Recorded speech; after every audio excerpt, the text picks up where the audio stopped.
देखिए, ये एक बहुत ही दुर्भाग्यपूर्ण घटना थी जिसमें हमारे एक युवा साथी की मौत हुई है। इससे आक्रोशित होकर हमारे रेजिडेंट डॉक्टर्स जो हैं वो स्ट्राइक पे चले गए थे। जब ये मांग करी गई कि जो दुर्घटना हुई, जिससे मौत हुई, उसका कारण जानने के लिए हमने जो है वो इन्होंने, जो कि एक न्यायिक प्रक्रिया होती है कि पोस्टमार्टम हो जिससे पता चल सके कि ये मौत का कारण क्या था, तो हमने पोस्टमार्टम कराया। उस पहले वाले पोस्टमार्टम पे जो कि हमारे यहाँ के सीनियर 4 लोगों के बोर्ड ने किया, उस पर भी कुछ क्वेश्चंस हुए, तो दोबारा पोस्टमार्टम करने के लिए हमारे जिलाधीश महोदय ने जो है वो आदेश दिया। तो वो दोबारा जयपुर की टीम से पोस्टमार्टम हुआ। पोस्टमार्टम की दोनों रिपोर्ट्स का कंक्लूजन बिल्कुल सिमिलर है।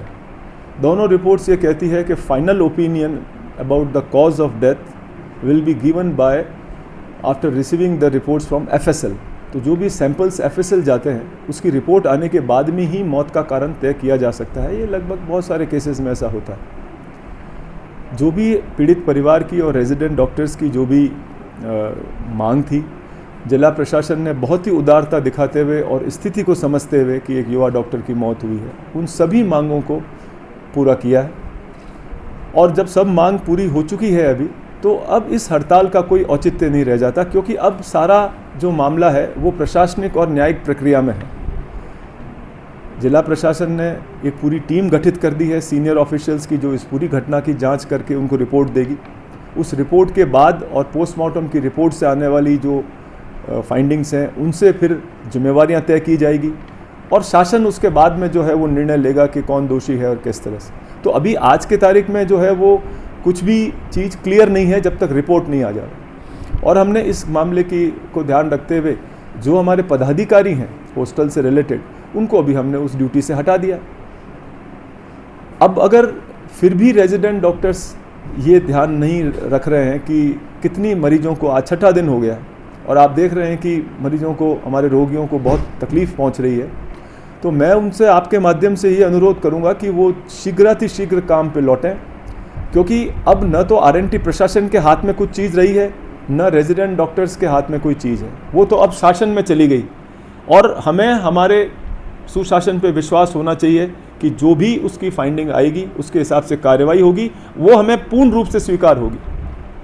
तो अब जब ये सारी परिस्थितियां आज इस अवस्था में हैं, तो रेजिडेंट डॉक्टर्स सबसे पहले चिकित्सक हैं, उनको अपने मरीजों की सुविधा का ध्यान रखते हुए, उनकी तकलीफ़ को देखते हुए उनको तुरंत काम पे आना चाहिए। और ये भी हमारे शासन का भी यही अनुरोध है उनसे, हमारे सेक्रेटरी साहब का, हमारे कमिश्नर साहब, उन्होंने भी यही अनुरोध किया है कि जल्दी से जल्दी ये काम पे वापस आ जाएं। दोषियों को नहीं बख्शा जाएगा, अगर कोई दोषी है तो वो पकड़ में आएगा, उसमें किसी को संदेह नहीं होना चाहिए। तो आपके मार्फत से मैं अभी उनसे करबद्ध निवेदन करता हूं कि वो जल्दी से जल्दी जो है वो काम पे आएँ, ताकि अस्पताल की जो व्यवस्था है वो वापस पटरी पे आ सके। पर सर, रिपोर्ट में विरोधाभास कैसे दिया सर? देखिए, रिपोर्ट में विरोधाभास की चर्चा अभी करना बेनामी है।